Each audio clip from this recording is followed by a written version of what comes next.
Bueno, ahí se está grabando. Sigo admitiendo personas que se van sumando a, bueno, este encuentro del taller de lectura de textos sánscritos. En este año 2024 estamos leyendo el Panchatantra. Y entonces se me ocurrió invitar a un especialista en estos temas, eh, Alexis Elisandro, que nos acompaña en el día de hoy. Yo personalmente estoy muy contenta y le quiero agradecer muchísimo. Acá, no sé si lo han escuchado ya en algún seminario que nos ha acompañado también, o es la primera vez que lo van a escuchar. Alexis es licenciado en Letras Clásicas por la Universidad de La Plata. Acá ha ido a formar a Alemania, está ya en las últimas instancias, ¿no? Finalizando, corregime Alexis si lo digo mal, la maestría en la Universidad de Göttingen. Después, si querés contarnos algo sobre esto. Y vas a iniciar tus estudios de doctorado también ahí en Alemania, por lo que me has contado. Así que bueno, trabaja precisamente para sus estudios de posgrado en lo que es la literatura narrativa india, por decirlo así, en términos muy generales, y el Panchatantra en particular, así que precisamente hoy nos va a hablar de eso. El Panchatantra en la literatura narrativa india es el título de su charla. Así que bueno, Alexis, sé que habías preparado un handout para compartir, no sé si querés que lo comparta yo o lo compartís vos, como prefieras, Eh, yo lo tengo acá a creo mano. que sí, creo que es más conducente si lo compartís vos, porque yo no sé cómo. Sí, no hay ningún problema. Yo eh, lo comparto. Así que bueno, de nuevo te agradezco muchísimo que te hayas hecho el tiempo de acompañarnos hoy. Muchas Eh, gracias por la invitación. Y bueno, y sobre todo por hablar de un tema que es uno de mis temas favoritos en el amplio campo de la literatura india. Es uno de los temas que más me interesan y de los que más me ocupo. En el handout, que creo, sí, ya es lo que pueden ver, intenté simplemente anotar los temas principales y una parte de la bibliografía para comentar, sobre todo por la cuestión de los nombres y los títulos, para evitar ambigüedades y confusiones, y para seguir un hilo en la exposición. Em, Porque, bueno, es un tema muy amplio. La narrativa india es tal vez uno de los campos más amplios dentro de la literatura india, y es una de las áreas de la literatura que más eh, se ha mostrado, ha trascendido las fronteras de India en otras literaturas asiáticas, y incluso parcialmente, como es el caso de Panchatantra, llegando hasta Europa. Esto es lo que intenté resumir al comienzo. Esa es la importancia, en definitiva, de cuando hablamos de literatura narrativa india, teniendo en cuenta que, por supuesto, el concepto de narrativa es algo que implantamos desde la indología eh, de raíz europea.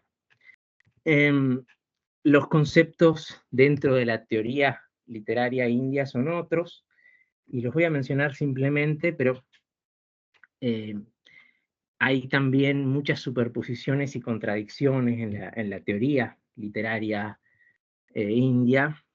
Y antes que nada, antes de entrar directamente en el tema, quiero recordar que esta tendencia a lo narrativo y a las grandes narraciones en India no se detiene para nada en la literatura sánscrita, ni tampoco en la literatura antigua o medieval de India, sino que, como ya sabrán, también eh, floreció en periodos tardíos, hasta, digamos, podemos decir, hasta la modernidad, siguiendo los patrones tradicionales. Se ha rastreado, por ejemplo, en la literatura persa del periodo eh, ya tardío, ¿no? Del periodo de los mogules. La literatura persa y la literatura urdu de esta época siguen patrones que no pertenecen a los patrones de la literatura persa tradicional o de la literatura árabe, sino que tienen unas características formales y estructurales típicas de la literatura narrativa india. Por lo cual se puede ver cómo hay una continuidad en esa tradición, incluso en lenguas típicamente pertenecientes a una tradición no india, en este caso, o originalmente no india, como son las literaturas urdu y persa, donde hay grandes epopeyas y grandes romances, podríamos decir. Pero bueno, tal vez un recorrido histórico es lo más claro. Aquí anoté los dos términos para referirse a la narración, que es katha y akhyana. Son dos términos que se usan en la literatura india de manera casi intercambiable, o digamos intercambiable. Tardíamente se ha hecho una suerte de diferenciación entre estos términos. Esto lo pueden encontrar en el estudio que hace sobre el cavia Lienhardt en el tomo de la de Historia de la Literatura India de Gonda, dirigido por Gonda, en inglés. Él hace una diferenciación entre katha y akhyana, menciona muy al pasar algunas disquisiciones de los teóricos indios, por ejemplo, de Bhamaha, y otros teóricos del Kavya, pero son distinciones que proponen usar las palabras katha y akhyana, ambas significan relato, de una manera técnica, pero no es lo que vemos en el uso concreto de las obras. Ya los títulos de las obras nos hablan de que se usan de manera intercambiable, y de hecho hay obras que son mencionadas en distintos manuscritos con distintos títulos y estos términos se intercambian. Digamos, significan relato. Luego vienen otros términos relacionados con estas raíces, sobre todo, bueno, si pensamos en akhyana, akhyayika, que sería el diminutivo, y luego upakhyana, ¿no?, que sería como una suerte de subrelato, que es el término que suele usarse para referirse, por ejemplo, a las narraciones insertas en la épica, como por ejemplo la de Nala o la de Savitri, ¿no? Nala Upakhyana es la famosa edición de Monier Williams de la historia de Nala. Antecedentes védicos y épicos. Bueno, aquí no voy a entrar en detalle porque no es el tema en concreto, pero la tendencia a la narrativa ya fue uno de los problemas de la crítica digamos, indológica del corpus védico. Esto ya lo habrán mencionado, y hay una teoría que, digamos, no en el área de la narratología o de la historia de las narraciones populares, sino más bien en el área más estricta de la indología, ha alcanzado cierta aceptación, que es sobre el surgimiento de este dispositivo del relato dentro del relato, que Witzel, un indólogo muy reconocido en el área de los estudios védicos, propone rastrear hasta el Brahmana, hasta uno de los Brahmanas védicos, el Jaiminiya Brahmana, que pertenece al Samaveda, en donde él hace un estudio, digamos, de la estructura de una narración, la narración de Chavana, la historia de Chavana. Bueno, esto lo pueden ver en el artículo de Witzel ha sido tan citado que está en internet también disponible. Hace un análisis de la estructura en paralelo con estructuras de la literatura griega, por ejemplo, pero apunta a que sería un primer ejemplo de relato dentro del relato, y a su vez con un subnivel más, lo cual es una de las características de esta invención india, no porque en otras literaturas no haya un relato dentro del relato, que esto se encuentra, bueno, en la literatura griega, ya vemos en Homero este tipo de estructura a nivel simple, sino porque en India eso se desarrolla al punto de ser la razón estructural de la obra, digamos, el principio de organización de toda la estructura narrativa de la obra. Y esto, si está leyendo Panchatantra, salta a la vista.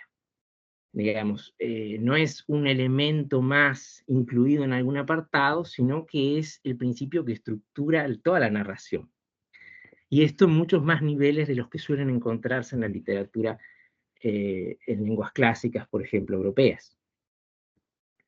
Esta diferenciación es importante porque plantearía que un recurso como este alcanzó una difusión extraordinaria en la literatura del mundo, distintas literaturas del mundo, y surge ya en un estadio tan temprano, que no vamos a discutir fechas, pero es temprano, dentro de la literatura india, como es en el Jaiminiya Brahman.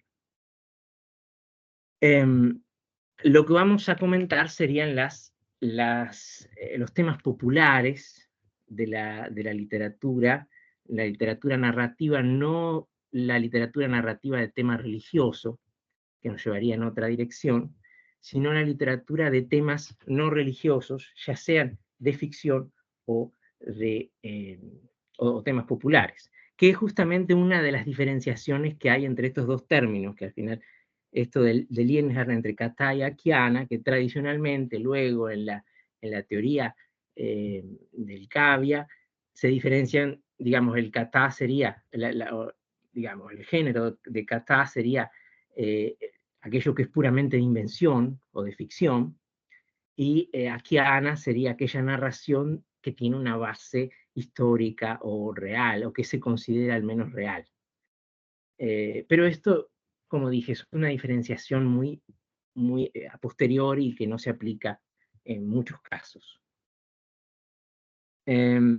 Bueno, después lo que intenté es hacer una lista de algunas fuentes donde pueden encontrar más títulos y más información sobre el corpus de la literatura narrativa india en general. Son algunos títulos clásicos que ya conocerán en su mayoría. La obra de Winternitz, bueno, es la historia de la literatura india. Cito de la versión alemana, hay una versión inglesa, pero la versión en inglés tiene distintas ediciones, de manera que, bueno, me resultaba más directo, pero es fácil de encontrar una vez que se fijan en el índice, están señaladas las secciones. Está, en cualquier modo, en el tercer tomo, que es el que se dedica también al cavia, pero también a la literatura narrativa en general, con un muy largo apartado y muy actualizado para la época en que lo escribió, de la situación general de las investigaciones con respecto a Panchatantra. Que además tiene valor porque al ser una exposición intenta ser neutral y no tomar partido por ninguna de las posturas teóricas concretas. Él dice su opinión, pero se mantiene en cierta medida al margen. Bueno, el estudio, el manual de Renaud Filiozat, L'Inde Classique, que también tiene muy buen tratamiento prácticamente de todas las áreas. Le dedica también, puse passing porque en el segundo tomo la literatura narrativa está dividida de acuerdo a si es jaina o budista o de raíz hindú, digamos, muy grosso modo. Y entonces hay que ver las porciones de cada una de esas secciones para ver dónde habla de la literatura narrativa, pero también menciona muchas obras y tiene muy buenas referencias. Luego está el célebre bodoque de Krishnamacharya, que es un poco indigesto para leer por momentos. Tiene además en las ediciones una transliteración que no es la que usamos, pero menciona obras que no se han tratado tanto. Y conoce obras de primera mano que no se han tratado tanto, por eso también para el Katha tiene buena información, digo, para las ampliaciones que quieran hacer. Luego está la obra extensísima de Warder, que también, si bien se dedica al cavia formalmente, menciona también como los límites entre cavia y Katha son difusos, y como además las reelaboraciones de una obra y otra van llevando a que uno tenga que hablar de obras que no formarían parte estrictamente de cavia, termina tratando muchas obras de literatura narrativa más bien popular, y lo interesante es que también incluye extractos traducidos que dan cuenta también más de los pormenores de la narración. Y luego hay dos, para el que se interese por la literatura narrativa de raíz jaina, que es uno de los campos más, la terra incógnita, digamos, todavía de las investigaciones indológicas, y uno de los campos que más promete en este caso. Y esto ya se dice hace 100 años, pero estamos en una situación donde todavía no hay estudios sistemáticos sobre el tema. Hay estudios y tratamientos de obras aisladas, muy, muy buenos y en cierto sentido ya de referencia estándar, pero faltarían todavía obras generales que expongan el tema. La obra de referencia desde la década del 80, cuando se terminó de publicar, es la gran historia de la literatura jaina, que se publica en hindi, coordinada por Mesta, y que es una fuente inmensa de obras. Claro, el acceso se dificulta porque está en hindi, pero es, tiene un caudal de bibliografía que no es equiparable a ninguna fuente europea o en lengua europea sobre el tema. Y está muy bien organizada de manera que es fácil encontrar los distintos temas, porque trata la literatura jaina desde la literatura canónica en adelante, de manera que, incluyendo la literatura que llama técnica y que abarca desde la gramática hasta los estudios astronómicos, digamos, de manera que es difícil que haya alguna obra importante o siquiera de segunda o tercera línea que no esté mencionada en esta historia. Lo que hay que tomar con pinzas son, por supuesto, las elucubraciones cronológicas o de autoría, que es un tema interminable de discusión en toda filología y que sobre todo en los estudios jaina está todavía desarrollado de manera muy incipiente. Hay una historia, ¿no?, que es la de Jain. Jagdish Chandra Jain ha escrito varios estudios sobre este tema, y hay una historia de la literatura prákrita, atención, no jaina solamente, pero predominantemente jaina,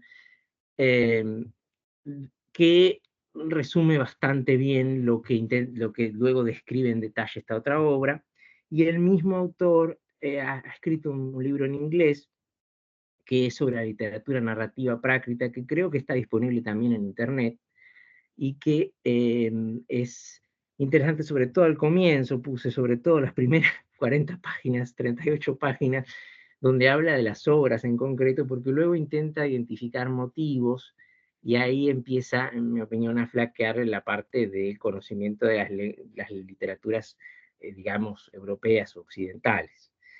Esta sería la parte del estudio que no es tan sólida, pero lo que hace a la literatura jaina es verdaderamente también muy útil como compendio. Esto como para un panorama de algunos recursos. Luego, por supuesto, no lo mencioné porque sé que forma parte de la bibliografía de consulta habitual. El libro de Milius también resume la historia de la literatura india, también resume las obras principales, y hay otras obras, ¿no? Pero bueno, Perdón, te interrumpo un segundo, Alexis, primero para agradecerte esta listita y decirles a los participantes del taller que voy a armar una carpetita con esta bibliografía para que la puedan ir a consultar, ir a mirar.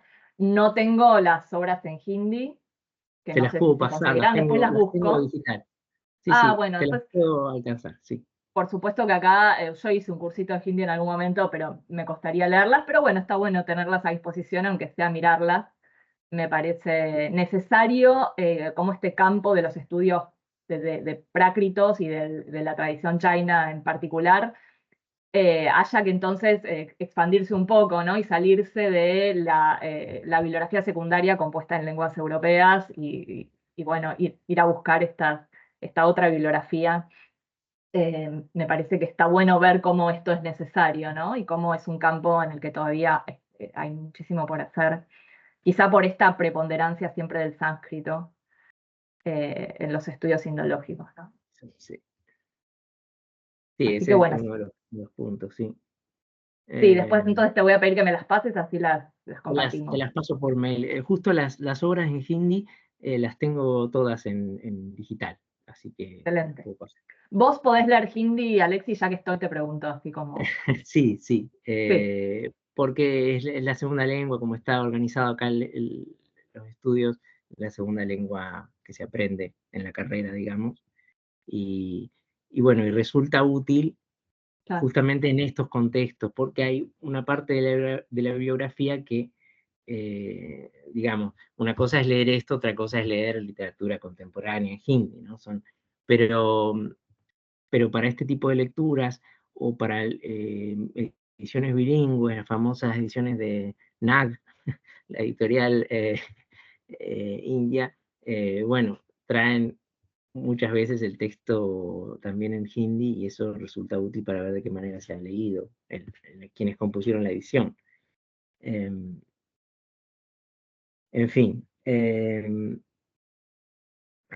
Bueno, eso con respecto a la bibliografía en general. De todo esto, para entrar concretamente en el tema de la literatura narrativa india, me pareció útil o interesante ver una posible clasificación que está en Winternitz, y que, o sea, en la historia de la literatura india de Winternitz, y que, eh, digamos, podría decirse, bueno, hace ya 100 años, pero que fue retomada hace no tanto en el artículo de Brown de la enciclopedia bueno, difícil de traducir la palabra Mergen, pero digamos de la enciclopedia de los cuentos populares, como suele decirse, si bien no son populares, pero folk tales, dice en inglés. En el artículo sobre Kata retoma directamente esa clasificación sin darle crédito a Winternitz, pero viene de Winternitz esa división, esa propuesta, que es útil para tener un panorama, no sin pensar que se trata de términos absolutos. En donde podríamos hablar de 5 categorías o de 5 grupos, digamos, en general, para orientarnos, en donde el primero es inexistente, porque en la actualidad, que sería el de los relatos populares orales, pero que Winternitz menciona para tener en cuenta la raíz oral de buena parte de los relatos, y, y al hablar de la genealogía, como suele hacerse, las relaciones genéticas entre los relatos, tener en cuenta que puede haber que hay siempre un sustrato oral en lo más profundo de la literatura, que es el antecedente común de muchas obras que luego encontramos a nivel textual, a nivel escrito. Bueno, la relación entre oralidad y escritura en India es un tema muy complejo que vamos a dejar un poco entre paréntesis, pero es interesante ver cómo Winternitz ya en la década del 20 lo tenía presente, cuando no era eso lo más común en la indología de la época. Y luego la clasificación que se puede aplicar al corpus de textos que tenemos. Los relatos, las colecciones de relatos destinadas a la propaganda religiosa. Winternitz piensa en la literatura budista y jaina, sobre todo, porque en las obras brahmánicas esto tiene una importancia mucho menor, porque la narración en el hinduismo es en general narración mítica y no narración de raíz popular. En general, en la mayor parte de las obras es difícil encontrar, incluso en el gran cúmulo de los Puranas, narraciones de carácter popular que no tengan por lo menos un barniz mítico, que no se hayan adaptado de alguna manera para entrar en la estructura de la mitología, distinto a lo que ocurre en la literatura budista y jaina. Luego, las obras didácticas, en donde, sí, obras de gobernanza, pongo como manera de traducir la palabra niti, intentando diferenciar la palabra niti de la palabra artha, ¿no? Esta es una distinción que hace Gaib en un libro sobre el tema, que tiene que ver con que artha sería la teoría del gobierno, lo que encontramos en la obra de Kautilya, y niti sería más bien el precepto concreto de la acción a tomar, mostrado con ejemplos, que sería más bien la obra de Kamandaki, ¿no? Entonces teníamos ahí estas dos, ¿no? Una cosa es Niti Sara, otra cosa es Artha Shastra, son dos, es una diferencia muy sutil, pero que es útil para ver de qué manera se pasa de la teoría del gobierno a los ejemplos concretos, y de ahí al exemplum, digamos, para ilustrar una determinada máxima de gobernanza, máxima política. Y que, por supuesto, no podemos digamos, no podemos separar de Panchatantra, que es la obra principal, y digamos, en un sentido amplio, si usamos la palabra Panchatantra como título global que abarca toda una familia de obras, sería casi la única. Digo casi porque hay algunas otras obras en otras lenguas, pero en el corpus a investigar es lejos la más influyente. Luego obras de entretenimiento, y ahí es un campo muy amplio, pero que podemos más o menos identificar con algunas colecciones de aparición más tardía y con la aparición temprana de una obra perdida que es la Brihad Katha, de la cual nos vamos a referir más adelante. Y luego las novelas y relatos cavia, novelas usados de una manera muy generosa y flexible, y los relatos cavia en general, porque hay también relatos más breves, de características cavia, insertos en otras obras, en donde notamos por el nivel de la lengua que se trata ya de una aspiración a escribir cavia, a componer cavia. Y luego las novelas que más conocidas, desde Dandin, ¿no? Las Daya Kumara Charita, luego las obras de Subandhu, y las obras que se han transmitido desde el periodo, digamos, más temprano del desarrollo de la prosa cavia, hasta donde queramos poner el límite. Esto hay que recordar, ¿no? La composición de obras sánscritas de este corpus termina donde nosotros queramos marcar el límite de nuestro estudio. Bien, esto como para dar un lineamiento general a cómo entrar a un corpus de obras narrativas que resulta inmenso e inabarcable para cualquier individuo, pero que dentro de estos lineamientos podemos tener cierta orientación de saber por lo menos a qué grupo se acercaría más cada obra, si bien no todas se dejan clasificar dentro de estas categorías. Esto hay que tenerlo en cuenta, por eso anoté dificultades de la clasificación, porque no es difícil pensar en obras que no entran dentro de ninguna de estas categorías. Sabemos que hay obras que por su nivel de lengua serían cavia, pero que son obras religiosas, por ejemplo.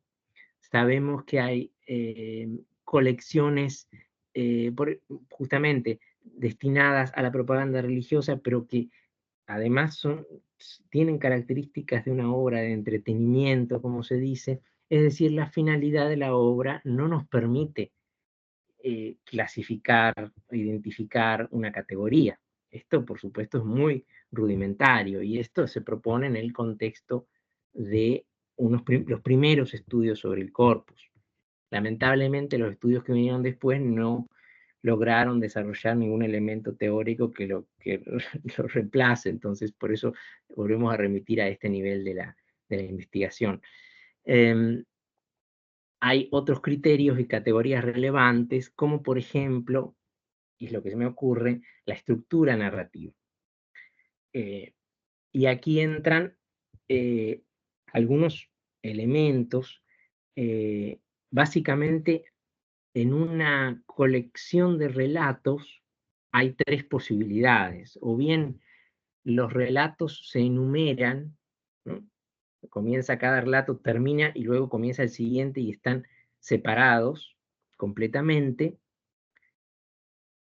o bien son episodios insertos en la historia de un personaje que hace de línea de continuidad, ¿no? En donde entraríamos ya en una trama de novela de peripecias, donde igual entran dentro de cada uno de esos episodios material tradicional que viene de antes y que se incorpora a esos episodios. O como tercera opción, digamos, la respuesta india al tema, que sería los relatos dentro de los relatos, de otros relatos. en donde un relato que en sí mismo sería breve se interrumpe tan a menudo por subrelatos y subrelatos que conforma toda una colección.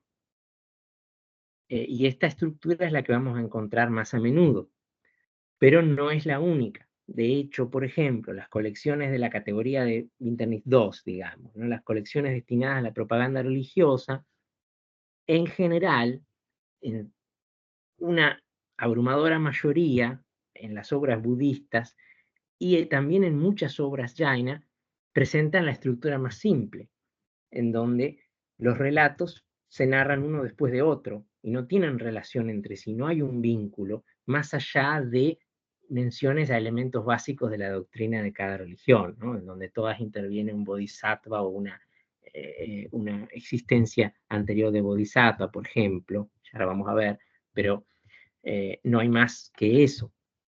Entonces, vemos que las estructuras van variando y ese sería un criterio a estudiar en las distintas obras. Bien, Kavya y Kata, esto un poco quería, no quería pasarlo completamente por alto porque hay una serie de rasgos que permiten distinguir entre estos dos conceptos. Sabemos, ya sea a nivel lingüístico, el uso de los alankara, por un lado, en el Kavya es un rasgo importante, que en el Kata no cumple ningún rol y que muchas veces en el género de Kata es totalmente pasado por alto. La prosa más llana que podemos encontrar es muchas veces la prosa narrativa de las obras de Kata. Eso a nivel estilístico, digamos puramente estilístico, es una diferenciación. También esta cuestión de la estructura narrativa se puede trasladar a Kata porque las novelas tienden a reunir episodios, formar por eso novelas, episodios en torno a un personaje, en donde esa trama episódica hace que los relatos se inserten de alguna manera y se adapten, relatos que tenían existencia anterior, se adapten para formar parte de esa trama, mientras que las obras de Kata tienden a tener la estructura de las cajas chinas, las obras de Kata puro, digamos, las obras de entretenimiento, y luego, digamos, eso como una diferenciación así, a rasgos generales. Y luego, bueno, en las cuestiones temáticas también, porque aquí no va a ser el objeto del estudio, pero buena parte de lo que se llama cavia, no me refiero a las novelas, llamadas novelas cavia, las obras de Gadia Cavia, sino el cavia, el sarga cavia, es muchas veces de temática religiosa o épica, y esto queda fuera del ámbito de la literatura narrativa de la que nos ocupamos, ¿no? Y que queda fuera de lo que se concibe como kata. Como una diferenciación también a tener en cuenta dentro de las posibles categorías y criterios que podemos utilizar para acercarnos a estas obras. Bien, hasta acá espero que los conceptos hayan sido más o menos claros. Desde ya que si hay alguna pregunta, en comentario o lo que sea, bueno, eso se interrumpe en cualquier momento. Sigo simplemente, pero hablar ya del corpus, ¿no? Sería la página siguiente de, yo lo tengo acá impreso, por eso, para entrar concretamente en el corpus. Lo que me di cuenta esta mañana es que, llevado por mi interés por la literatura jaina, la verdad no está muy equilibrado esta cuestión. El corpus budista tiene mucho valor en la literatura narrativa india, pero tal vez ha tenido mucha más atención crítica y tal vez es mucho más accesible encontrar información sobre el tema. De todas maneras, voy a mencionar algunas cosas. Hice aquí una división en algunas categorías para que podamos orientarnos dentro del corpus, de lo que hablamos cuando hablamos de narrativa india. El corpus budista, hablar de corpus budista, uno debería hablar de corpora budistas, ¿no? Porque, digamos, las distintas escuelas del budismo, como se sabe, han tenido distintos textos canónicos, algunos de los cuales tienen gran importancia dentro de la literatura narrativa. Bueno, clásicamente, y esto seguro que hay acceso, no estoy seguro que en español, pero hay acceso a las obras del Jataka, Pali al menos, no sé si en español, Gabriela, no sé si, no, en español no.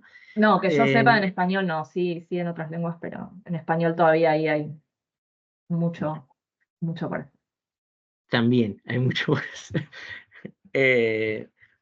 Pero bueno, ¿qué es? Bueno, en la segunda canasta, en el segundo pítaka del canon Pali, recordemos la escuela Theravada, ¿no? El canon Pali, una de las obras principales de la quinta colección o Nikaya es el libro de los Jatakas, que son vidas anteriores de Buda, Bodhisattva, ¿no? Antes del primer Nirvana, que en realidad es una colección de obras de naturaleza, digamos, folclórica o popular, en su mayoría. Son 547, de un corpus originalmente de 550, que son, digamos, tienen distintos orígenes, pero han recogido mucho material anterior. Es importante recordar esto. La gran mayoría, se ha dicho, no hay un estudio detallado de esto, pero la gran mayoría de las obras no tienen nada que ver con el budismo, en realidad. Lo que ha hecho el budismo es incorporarlas a esta colección, dándoles un marco narrativo que las ubica como vidas o anécdotas o historias dentro de una vida de bodhisattva, donde se aclara al final, bodhisattva era tal y tal otro personaje era tal otro. Esto no forma parte de los yatakas, en verdad. Lo que se llama yataka Pali, Pali en el sentido que Pali tiene en Pali, es decir, algo así como mula, ¿no? Son solamente los versos, los gata, ¿no? Entonces, los versos en sí mismos, bueno, recordemos, la colección está ordenada, no quiero extenderme tanto, pero la colección está ordenada de menor a mayor extensión. Entonces, los primeros yatakas de esta colección son muy breves, y luego van aumentando de 2 a 3, 4 estrofas de ahí en adelante. Lo que sucede es que están puestos en boca de un personaje, son en verso, y están puestos en boca de un personaje que no se aclara quién es, de manera que necesitamos un comentario en prosa que nos explique las circunstancias en que se pronuncian estos parlamentos, y ese comentario, ¿no? Que es el Yatagata Vanana, lo que se ha, digamos, transmitido, es Varnana, ¿no? Varnana, ¿no? En sánscrito sería la descripción, la explicación, ¿no? De atta, atta es arta, ¿no? El sentido, la explicación del sentido del Jataka. Es es un comentario muy tardío, que se supone que se inspira o se basa de manera más o menos libre en un comentario singalés anterior, pero que ya, digamos, el comentario singalés original en lengua singalesa, ya por supuesto se produjo en Sri Lanka. Se habría basado ese comentario en fuentes anteriores en Pali que están no perdidas, sino muy perdidas. Entonces, ahí lo que tenemos es una serie de obras que no no pueden darnos cuenta en verdad de cuál era la función o el sentido primigenio de esas obras. Tenemos una versión budista que no es el sentido original de esas obras. Eso no hay que olvidarlo en ese sentido cuando hablamos de los yatakas. El problema es que la edición que popularizó los yatakas, perdón, voy a tener que, un segundo, tengo que conectar mi computadora porque si no puede interrumpirse esto muy abruptamente. Un segundo. A ver. Un segundo.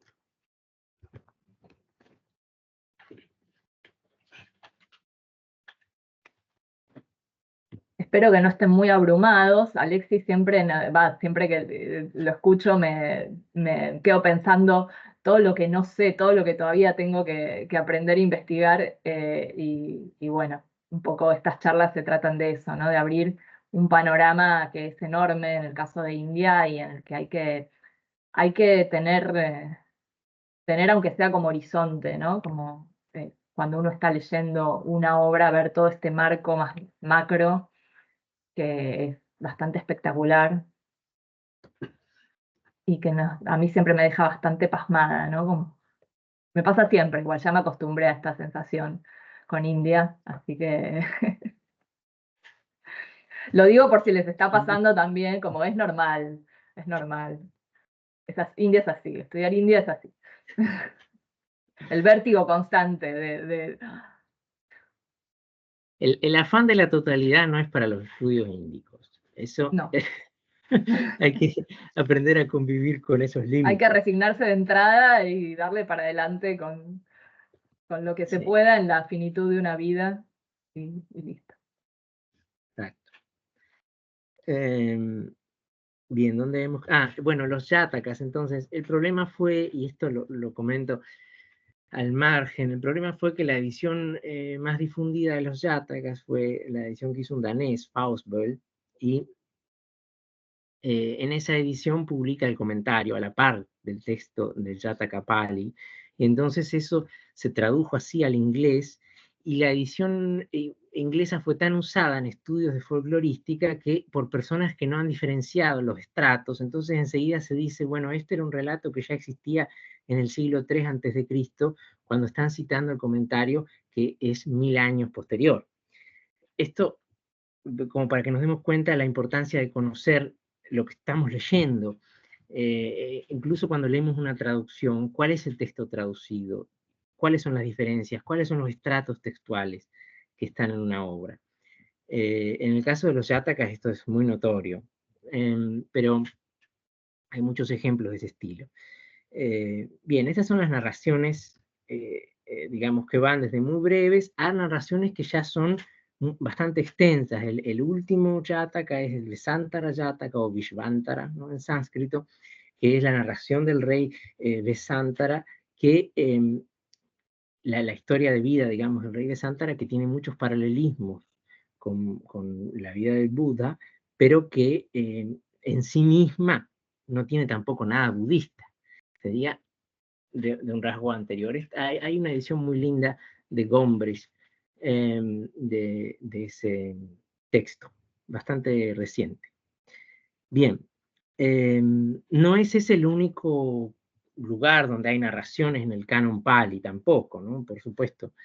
También encontramos narraciones por ejemplo, en el Chariya Pitaka, que también forma parte del Khuddaka Nikaya. Es una de las colecciones últimas de la Khuddaka Nikaya, que además es, por supuesto, como Nikaya, bastante especial, recordemos, porque si bien en el canon Pali tiene un rol subordinado a las tres canastas, es una de las 5 divisiones principales en los cánones de las escuelas del norte de la India, ¿no?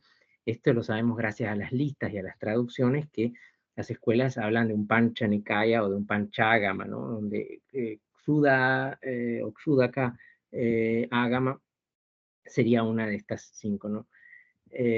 Bueno, ahí está el Chariya Pitaka, por ejemplo, que también es una colección de historias. También hay historias en el Buddha Vamsha, que es una obra muy tardía, que está también en el Khuddaka Nikaya. Buddha Vamsha es una de las obras más tardías del canon Pali, de hecho es posterior a la Vidhamma Pitaka, es decir, se incorporó luego, se ha demostrado, y que tiene influencia de otras obras, serían los 24 Budas anteriores, una doctrina que ya es sospechosamente jaina, y que ya está al límite de las afirmaciones doctrinales que podemos encontrar en el canon Pali. Luego están los apadanas, el libro de apadanas. Apadana es la palabra pali, o según dicen algunos es otra palabra, pero semejante a la palabra abadana. Es decir, son vidas de santos, diríamos, en el contexto cristiano. Son vidas de arhats, de bhikkhunis y bhikkhavas, de monjes y que habrían alcanzado, digamos, especial favor, pero son, a diferencia de los yatakas, posteriores primero, luego muy áridas, porque repiten literalmente los mismos versos muchas veces, ¿no? Hay una serie de estrofas que se repiten prácticamente en cada apadana, por lo cual el texto no son verdaderas narraciones, la mayoría, sino simplemente menciones de determinados monjes. Son más útiles para la cronología que para la historia literaria. Hay una padana attakatha. Attakatha es la palabra, bueno, es la palabra comentario en Pali, ¿no? Relato del artha, ¿no? Del sentido, ¿no? Como un tatpurusha en ese sentido. Hay un attakatha de los apadanas, pero que es también muy tardío. Sería en el estrato de los attakathas el más tardío. De manera que también es todo para tomar con pinzas con respecto a los estudios de narrativa. Más importante es el attakatha del Dhammapada.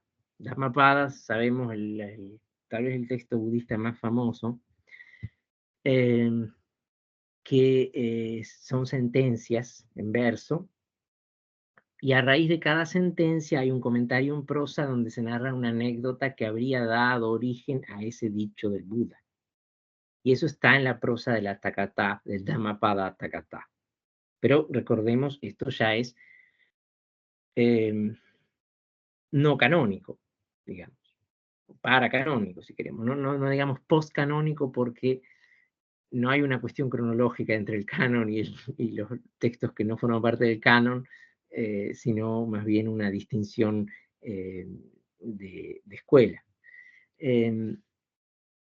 Así que, bueno, esto sería, en la Attakatha también encontramos narraciones, y eso es importante recordar, no solamente los yatakas del canon budista en Pali, ¿no? Y esto solamente hablando en Pali de este periodo, porque luego hay en la literatura Pali obras narrativas de otras épocas, que no vamos a entrar, pero están las crónicas singalesas. Hubo un renacimiento de la literatura Pali en el siglo XI, del siglo XI al siglo XIII, hay también colecciones. Está Sahasrabhatu Pakarana, que es los 100 relatos, los 1000 relatos, por supuesto que no son 1000, son menos de 100, pero Sahasrabhatu es la palabra Pali para decir relato, ¿no? La colección de los 1000 relatos es una colección de relatos populares que inspiró luego una colección más literariamente más interesante, que se llama Rasa Vahini, pero eso ya está en el siglo XII, ¿no? En Sri Lanka. O sea que, pero bueno, cuando hablamos de corpus budista narrativo, hablamos de todo eso, porque también se reúnen materiales en obras muy tardías, se reúnen materiales perdidos, muy antiguos. Entonces todo requiere su atención y sus distinciones. Bien, y luego está la literatura budista del norte, que también, bueno, de las escuelas del norte, tal vez lo más importante sería colecciones de abadanas y de yatakas. La palabra yataka y abadana, si bien abadana sería la vida de un bodhisattva, yataka sería la vida de un bodhisattva, y abadana la vida de un personaje importante del budismo, pero no una vida anterior del Buda mismo. Esta distinción no se aplica en los títulos y a veces se encuentran superposiciones en todo sentido, pero bueno, las colecciones de yatakas y de abadanas, a partir, digamos, del tercer siglo de la era cristiana en adelante, tienen gran prevalencia. Podemos mencionar Yatakamala, ¿no? La guirnalda de yatakas de Aryayura. Se pensó por un tiempo que era de Ashvaghosha, pero no. es en un sánscrito muy depurado, muy bien escrito, digamos. A diferencia de otros que forman parte de este sánscrito híbrido, como lo designa Edgerton, ¿no? El sánscrito híbrido, en colecciones posteriores, como Mahavastu, ¿no? Eso ya es, la palabra vastu para designar un relato, ya es algo que no es un sánscrito muy bueno, pero sería el gran relato.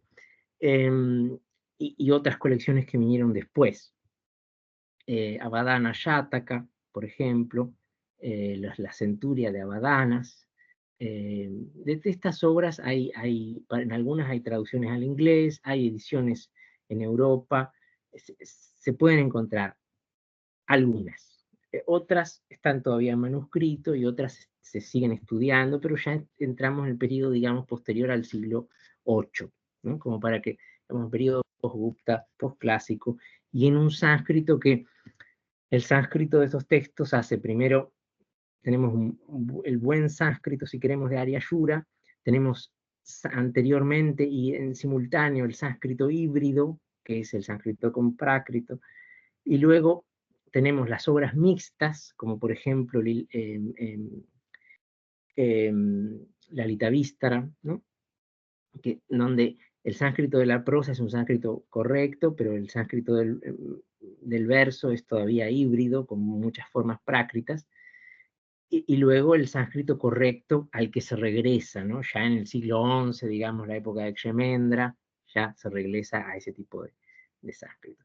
Y no hay que olvidar tampoco el redescubierto, por fortuna, en la década del 30, en Gilgit, el canon sánscrito de los Mulas Sarvastivadins, una escuela hinayana del budismo, en cuyo canon se encuentran insertos en el Vinaya gran cantidad de historias. Se volvió a encontrar en un manuscrito que era de Gilgit, que pasó por Pakistán, que se terminó editando en Italia, apareció el texto, está disponible también en internet, según creo, y es en Gretil, por lo menos, es muy útil porque trae versiones de Yatakas y de Abadanas en su versión tal vez más primitiva, porque convengamos que el Vinaya de los Mulas Sarvastivadins, palabras más, palabras menos, es en la época de Kanishka, es decir, los Kuyanas, segundo siglo, primera mitad del segundo siglo de nuestra era.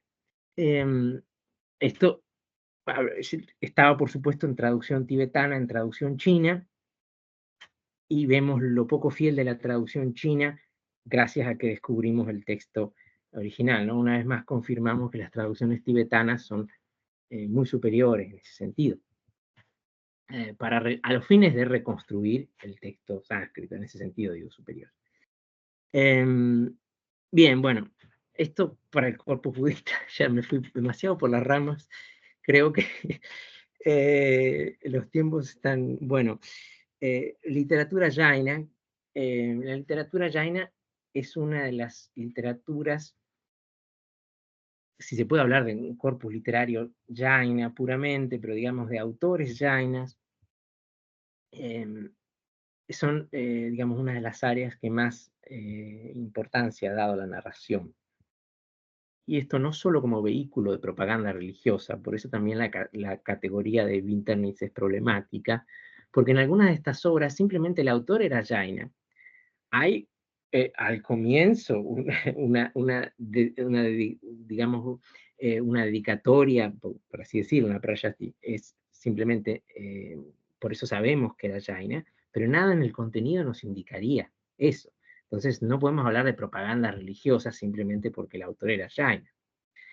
Esto hay que verlo en cada obra, pero sí podemos hablar de literatura jaina en general y de un contexto de una comunidad religiosa que verdaderamente era muy proclive a la narración.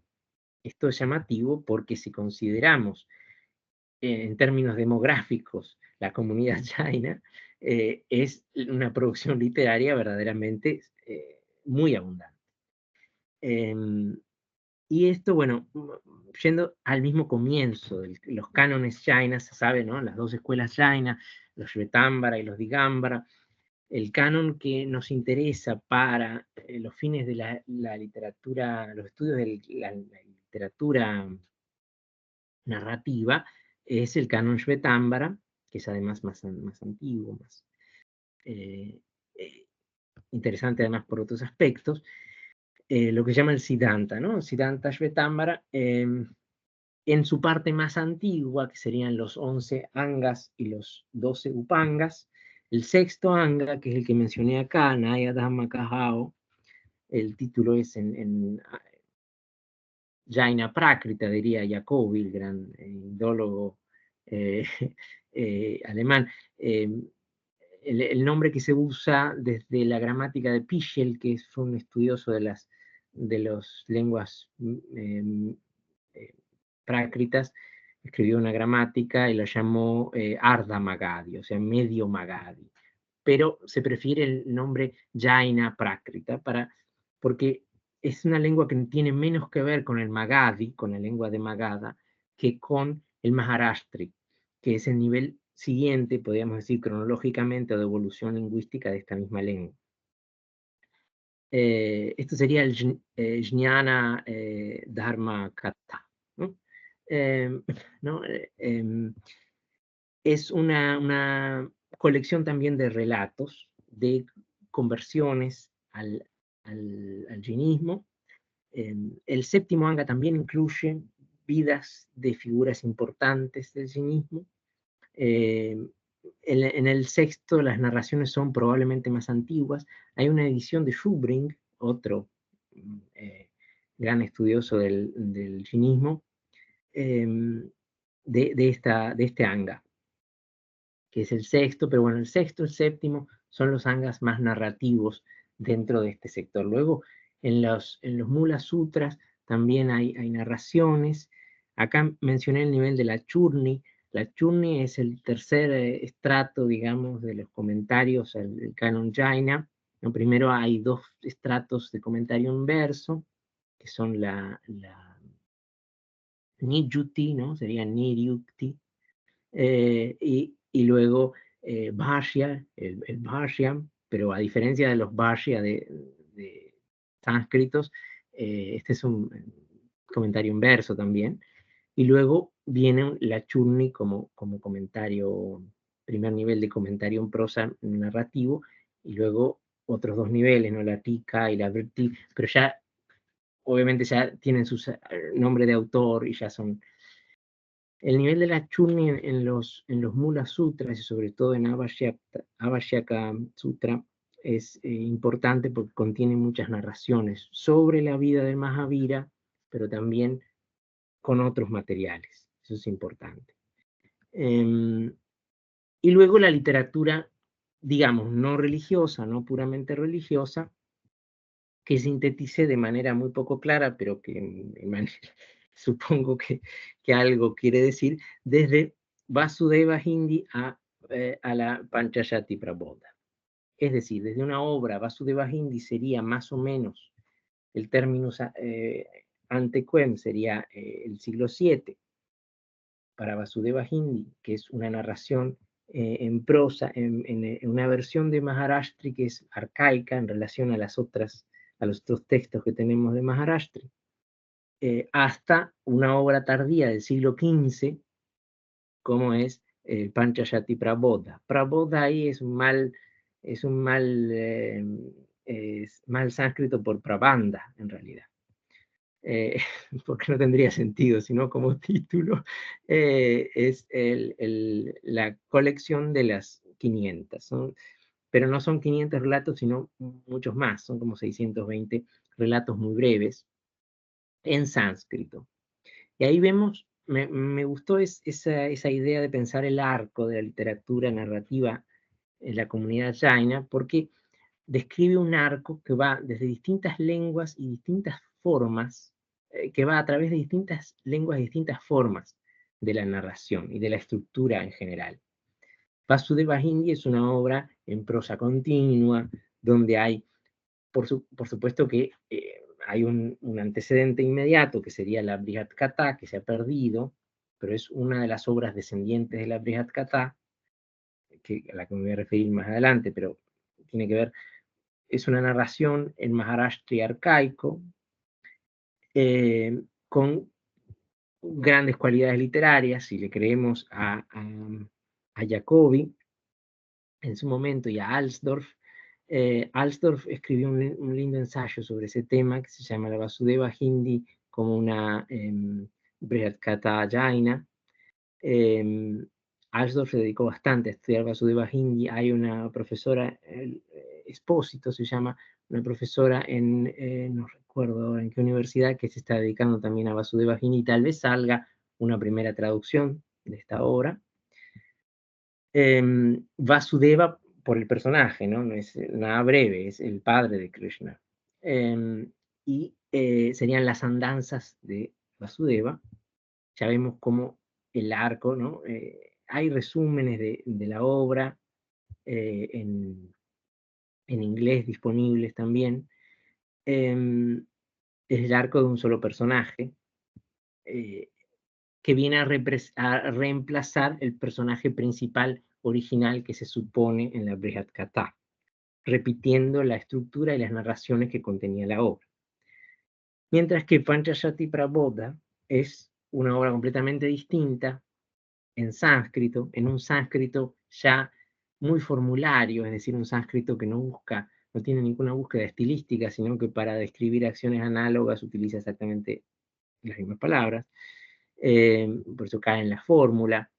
Narraciones muy breves, digamos, que ocupan media página en una edición moderna,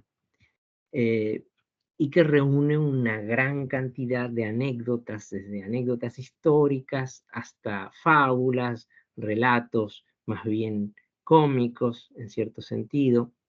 Bien, una obra completamente distinta, que no tiene una complejidad narrativa grande, sino que busca abarcar un gran acervo narrativo anterior. Entonces, el arco que se describe entre estas dos obras es el gran corpus de la literatura Jaina, la literatura narrativa de la comunidad Jaina, si queremos ser más específicos. Y aquí la cuestión lingüística tiene gran importancia, porque fuera de el canon, las colecciones son o en Maharashtri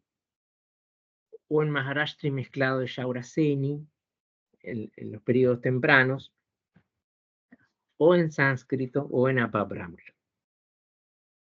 Las más estudiadas son, por supuesto, las obras en sánscrito, pero no todas, y se han estudiado sobre todo las más tempranas, pero hay gran cantidad. La obra, una de las más tempranas en Maharashtri, después de Vasudeva Hindi, es la de Haribhadra que menciono acá, Samaraicha Kaha. Kaha es Katha, es la misma palabra, ¿no? En Maharashtri es por ese, digamos, esa relación. Bueno, en hindi, ¿no? El relato es kahani, ¿no? De ahí ese mismo fenómeno de fonología. Samaraicha Kaha es Samaraditya Katha, ¿no? Y Samaraditya es el protagonista de esta narración, que fue editada por Jacobi también en Maharashtri, en la famosa Biblioteca Índica de la Sociedad Asiática de Calcuta. Así que el texto está impreso hace muchos años, sin que haya merecido ser traducido en ninguna lengua europea hasta ahora, a juicio de los sindólogos. Así que para orientarnos, los que no leemos Maharashtri, están los resúmenes de Jacobi. Jacobi en la edición, en la introducción, resume la trama bastante detalladamente. Por suerte, debo decir además que a partir del sánscrito el Maharashtri es muy llevadero de aprender. De manera que los aliento también en ese sentido. Hay una edición india más reciente con la Chaya, lo cual nos alienta más todavía a leer la obra, ¿no? La Chaya es el sánscrito la traducción sánscrita, digamos, pero más bien en un sentido literal y sin esperar digamos, virtudes estilísticas en el texto sánscrito, sino intentando reflejar la estructura del texto prácrito original. Son dos personajes, uno malvado y el otro, digamos, bueno, siempre, y en distintas vidas, siempre el malvado le hace mal al bueno y el bueno le va cada vez mejor. Básicamente.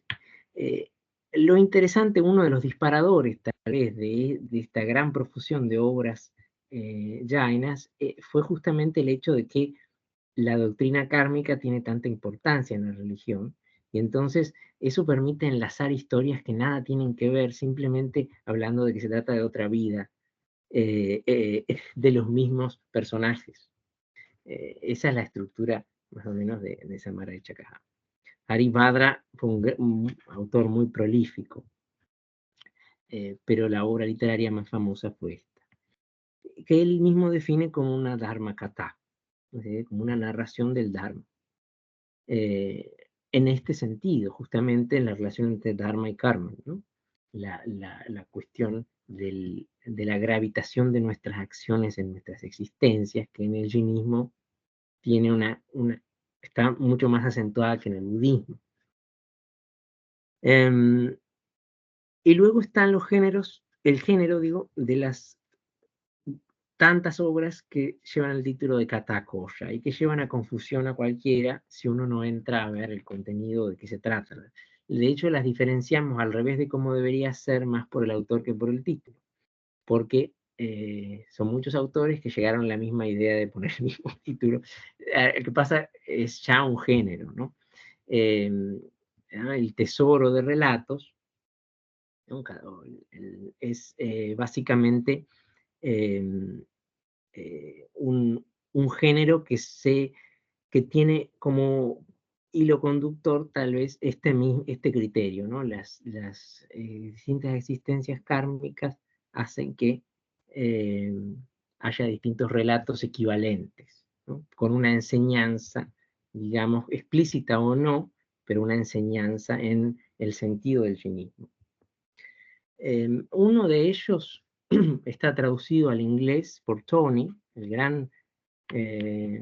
gran, o mejor dicho, muy laborioso traductor al inglés, que tradujo un Katakoya que no es de los más interesantes, justamente, pero bueno, son 26 relatos solamente, y hay una edición que está online porque las obras de Tony ya no tienen derechos de autor, además, que fue el mismo Tony que tradujo el Katasarit-sagaram, que luego fue comentado por Pentzer en esta edición en 10 tomos, que es fantástica. Bueno, luego hay una obra, bueno, con tantas obras conservadas, también menciono una obra perdida, ¿no? Nirvana Lila Vaikahak, de Jineshvara. Es una obra perdida, pero de la que hay una adaptación al sánscrito de Jinaratna, que es Lila Bhattisara, y la menciono porque hay una traducción al inglés reciente en la colección de Clay, que fue muy criticada, pero que es una buena introducción al tema de la narrativa en esta, y que es una narración además muy amena. Así que esa directamente recomiendo que la lean, porque es además literariamente interesante. De los Katakoya hay muchos, pero ninguno que yo sepa en lengua europea, solamente el que tradujo Tony. Hay algunos muy grandes y con variaciones, ¿no? Kata Ratnakoya, Maha o Brihat Katakoya, etcétera, etcétera. Y de distintas épocas, ¿no? Que van desde el siglo VIII, digamos, hasta ya el siglo XV. Y ahí se enumeran unos, en el prólogo a su edición, creo que de Kataratnakoya, Upadhyay menciona unos 19, 20 distintos y los diferencia, lo cual es muy útil. Pero como para tener una idea de la cantidad que hay y los que quedaron manuscritos todavía, ¿no? Y luego hay obras de Gámbara, Muchas de ellas llevan el nombre de Purana, las obras de Gámbara. Harivansha Purana, de Jinasena, es una de las más conocidas, donde la incluí porque no hay solamente narración religiosa ahí, si bien es lo que predomina, sino que se han hecho estudios sobre los relatos insertos ahí. Hay parte del acervo narrativo previo que está ahí. Hay estudios interesantes sobre ese tema. En la escuela de estudios de ginología, como se dice en Francia, de la profesora Balbir, que ha hecho estudios sobre ese tema y su entorno, sus discípulos, discípulas. Brihad Katakoya de Harisena es del siglo del siglo X, ¿no? Como para que veamos, ¿no? También es una colección mucho más grande y que tiene materiales más antiguos que otras de la misma época, porque el autor era un gran estudioso, básicamente de textos antiguos. Kata Ratnakara de Gemavilla, ya lo menciono porque hay una traducción en alemán de Hertel, que se difundió más que el texto original, que recién fue editado. Hertel tradujo a partir del manuscrito, y el texto sánscrito se tradujo mucho después. Hay algunos textos que están solamente en Gujarati. Recordemos que la comunidad jaina, las lenguas modernas sobre todo son el hindi y el Gujarati, porque se asientan sobre todo en Gujarat, y entonces hay obras ya en antiguo Gujarati y en moderno que son de esta comunidad. Bueno, Purana, digo en general, ¿no? Purana, Charita, Charya sería la palabra en Maharashtri. Los Charit son en general narraciones religiosas, pero hay algunas que no lo son, y ahí entran porque luego la narración religiosa en la literatura jaina es enorme también, pero eso la dejamos de lado. Y luego entra el género de los Prabandha, que son compilaciones originalmente de materia histórica en torno a algún rey, pero luego se empezó a usar el título para compilaciones puramente literarias, de anécdotas literarias. El más conocido es Boya Prabandha, que es un texto que se usó incluso en India para lectura escolar, porque trae algunas anécdotas interesantes sobre Kalidasa y otros poetas. El Prabandha del rey Boya, ¿no? Pero bueno, hay otros. Cualquier estudio de los Prabandhas ya llevaría otra dirección. Bueno, con respecto a literatura jaina, voy a intentar acelerar un poco, porque si no, no vamos a llegar al Panchatantra, que se supone que es el tema. Nos podemos quedar igual un ratito los que puedan. Sé que hay mucha gente que se tiene que retirar a la una, pues tiene otras actividades, pero bueno, si querés extenderte un poquito más, yo al menos me puedo quedar y queda grabado, sí, después se comparte, sí. Así que con bueno, calma. gracias. Sí, siempre y cuando vos puedas, por supuesto, Alexis, extenderte. Yo puedo, sí, yo puedo. Yo de hecho pensaba que era toda una hora más tarde, así que puedo. Claro. Bien, el relato, bueno, como siguiente categoría, ya saliendo de la literatura jaina, el relato tradicional puse derivado de la Brihad Katha de Gunadia, ¿no? Es esta obra perdida, de la que ya habrán hablado seguramente, que algunos ponían a la altura de las grandes obras del Itihasa, de la literatura india, escrita pero no en sánscrito, sino en un dialecto que se ha discutido incluso si existe, Paishachi, si es el mismo Paishachi que se encuentra en Hemachandra, en las gramáticas indias de Prákrita. Bueno, puede ser, puede no ser, no lo sabemos, porque la obra está perdida. Esta obra de Gunadia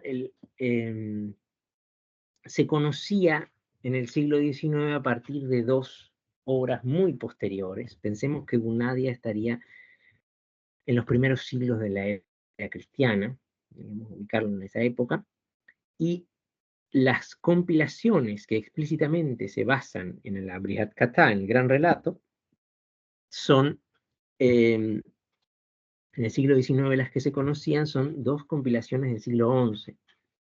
El famoso Katha Saritsagram, que está traducido a más de una lengua europea incluso.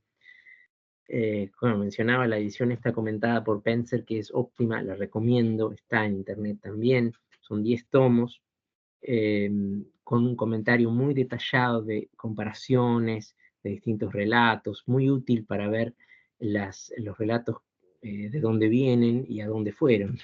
Algunos de esos relatos del Katasaritsagram, que es, ¿no?, el océano de las corrientes del relato, ¿no? Que reúne en verso, en shloka, una gran cantidad de relatos de distintas fuentes, y entre ellas Brihat Katha, donde explícitamente hace una paráfrasis en shlokas de la Brihat Katha.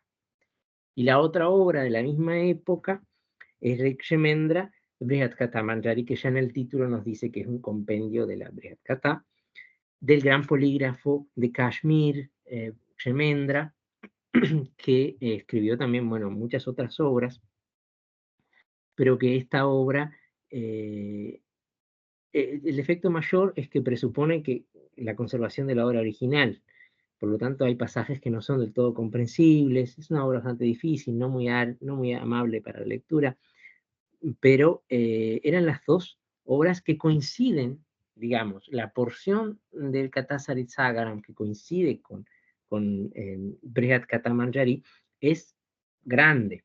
Por lo tanto, había cierta, digamos, tranquilidad en la reconstrucción posible, hasta que se descubrió o surgió a finales del siglo XIX la obra de Buddhaswamy, un siglo anterior, ¿no?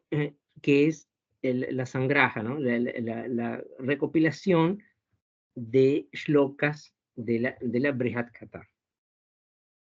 También en shlokas y también, bueno, con algunos cambios, se supone, en estructura, pero con tales diferencias que hace presuponer una segunda tradición, ¿no?, que es lo que se llamó la tradición de Kashmir, sería la tradición de Somadeva y Kshemendra, y luego la tradición nepalesa, que sería la tradición de Buddhaswamy, que se juntarían en cierto sentido, y ahí, eso fue, digamos, el descubrimiento de esta obra fue el disparador del gran estudio de Lacotte, en el 1908, creo, se llama Ensayo sobre Gunadia y la Brihat Katha, en francés, que estudia justamente eso, intenta combinar estas fuentes para poder reconstruir, al menos idealmente,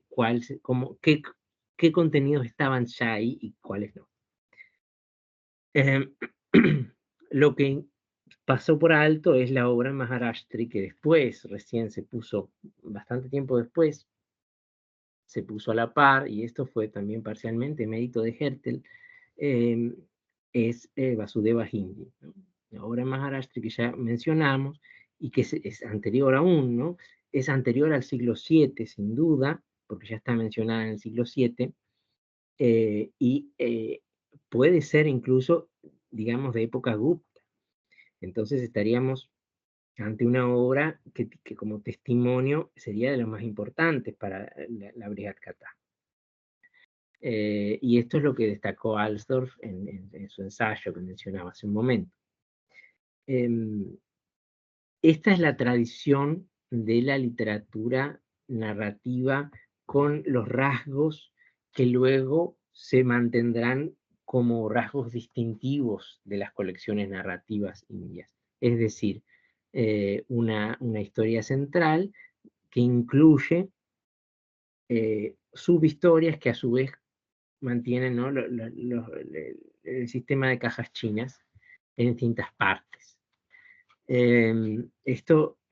Por eso la importancia de la Brihat Katha. Bueno, esto, diferenciando un poco, lo habíamos definido como literatura de entretenimiento, eso es dudoso como nombre, no es muy convincente, pero sí es en lo que se piensa cuando se habla de género Katha, es en esta parte del corpus, sobre todo. Y luego en la tradición, el relato de la tradición de Panchatantra se inserta en la tradición de la Brihat Katha de manera indirecta a través de Somadeva, porque en el Brihat Katha, en el Katha Saritsagaram se incluye también una paráfrasis en verso de todo Panchatantra, que se llama Panchatantra de Somadeva. Entonces, ahí Somadeva lo que hace es tomar colecciones y parafrasear las íntegras en shlokas. Por eso, bueno, convergen en este océano, digamos, las distintas corrientes de la tradición. El nombre está muy bien puesto en este sentido, porque viene Brihat Katha por un lado, pero también la tradición de Panchatantra, pero también las colecciones independientes, que menciono las tres más importantes, Shukasaptati, Vetala Panchavimshati y Simhasana Datrimshika, que son colecciones que están recién, digamos, testimoniadas en la época de Kshemendra, digamos, ya siglo XI, pero que tienen un origen muy anterior. O sea, hay una situación paralela a lo que ocurría antes, cuando se estudiaba Panchatantra en base a Hitopadesha. Y bueno, Hitopadesha es muy tardío, una versión de Bengala muy tardía. Hasta que se descubre luego las otras versiones, Hertel hace su estudio y descubre Tantraquiaica, ahí se puede establecer. Pero en estas otras colecciones no hubo ningún descubrimiento que nos dé cuenta de una versión más primitiva. Por lo tanto, tenemos solamente las versiones del siglo XI, lo cual no quiere decir que sean colecciones, y esto lo quiero subrayar, colecciones tan jóvenes, sino que recién nuestros testimonios, las versiones que disponemos, son tardías. Yucca Saptati o las 70 del papagayo son las muy, digamos, digo, las 70 del papagayo suena más coloquial, pero es una colección muy entretenida, ¿verdad? Hay traducciones de algunas de las versiones.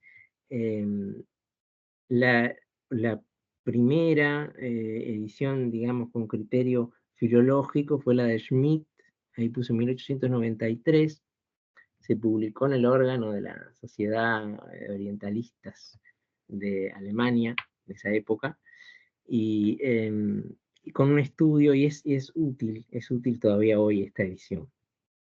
Hay otras, son 70 relatos, la trama es muy sencilla, viene de un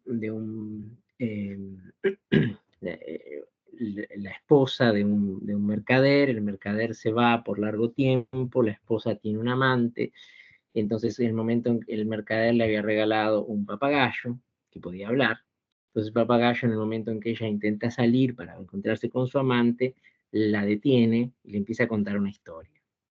Y la deja justo en el momento en donde la historia se va, frente al desenlace de la historia, ella quiere saber más y él le dice que se lo cuenta solamente si ella esa noche se queda ahí. Por lo cual, esa es una de las versiones. En otra de las versiones es un matiz un poco distinto y el papagayo hace que ella se olvide del tiempo. Entonces ella llega tarde sin darse cuenta. Esa es una de las diferencias sutiles que hay en la historia del marco, en las distintas versiones. El relato viene probablemente de un Yataka que está en la colección de Yatakas Pali. Esto fue también señalado hace tiempo. Lo cual nos habla de cómo se enlazan estas tradiciones narrativas de una manera que no podemos siempre prever. Y lo útil que es tener índices y resúmenes de los relatos para poder establecer en ese tipo de secuencias en la historia de la narrativa. Bueno, hay una versión persa muy difundida con el nombre de Tutinamé, el libro del papagayo, en persa, que fue traducida luego al turco y del turco se tradujo muy temprano a lenguas europeas, primero al francés, se tradujo al inglés, al alemán, desde la versión turca, con algunas diferencias importantes. El texto sánscrito se tradujo directamente a lenguas europeas bastante más tarde. Y hay algunas diferencias importantes, pero es interesante ver también ese recorrido. Es una de las obras que ha tenido gran éxito en términos de la historia literaria por la cantidad de traducciones. Si bien la traducción de Tutinamé, que está conservada, hay al menos 2 versiones en persa. La más antigua es un poco más florida y la más reciente es, si no recuerdo mal, del siglo XII, de un tal Nahjabi, y es fue más exitosa porque incluye también acervo narrativo propio del mundo musulmán. Es más extensa que el original, en ese sentido. Hay una versión también tibetana que fue traducida al alemán, ¿no? La versión tibetana terminó de alguna manera en colecciones no budistas, sino simplemente en colecciones manuscritas asociadas a la materia épica, y de ahí la tradujeron hace poco al alemán. La versión tibetana es también interesante para comparar, digamos, con el original sánscrito, con las versiones sánscritas, mejor dicho. Vetala Panchavinchati también tiene una trama muy original. Bueno, ya estamos en la hora, pero me extiendo unos 10, 15 minutos más para poder redondear la cosa. Vetala son los 25 relatos del Vetala. El Vetala es un espíritu, una suerte de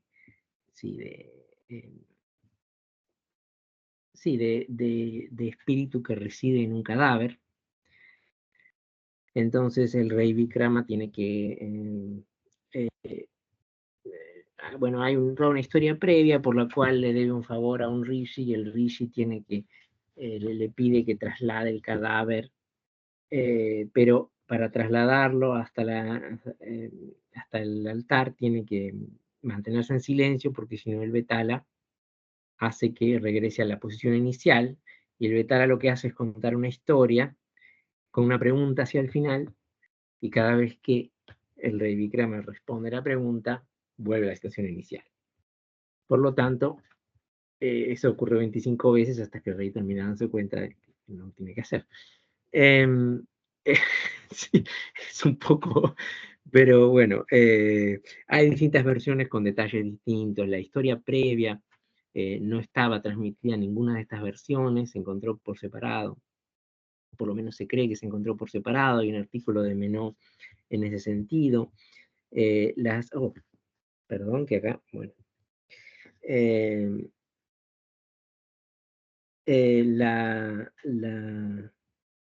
Las versiones de Shivadasa, Balabhadasa y Chambaladdata, en realidad son 2 versiones.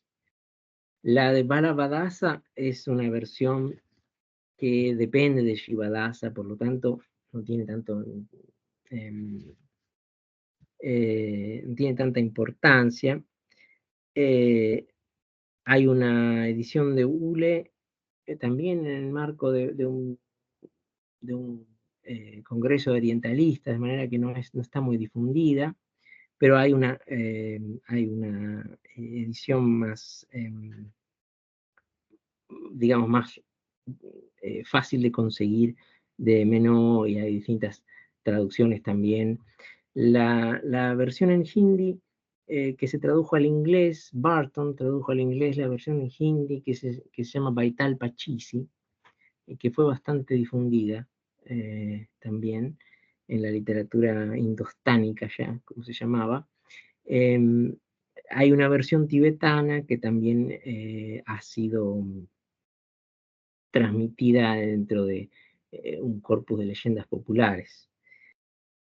De la versión tibetana hay una traducción al francés. Bien. Renú tradujo la versión del Vetala que se encuentra en el Katasaritsaganam. O sea, la versión en shlokas de Somadeva, que incluye toda la historia de Vetala, la tradujo Renú como separada al francés. Simhasana Datrimshika son los 32 relatos del trono del león. Son el rey, bueno, de vuelta, la gran tradición para poder sentarse al trono recibe un relato y una pregunta por parte de cada una de las estatuillas del trono, y entonces esos son los 32 relatos. Hasta que logra, ¿no?, responder correctamente, y entonces logra el derecho a sentarse en el trono. Es de estas tres es la menos exitosa en términos de tradición. Hay versiones al hindi y en lenguas drávidas, pero sí, no se puede comparar en difusión con las dos anteriores. Bueno, adiós. Bien.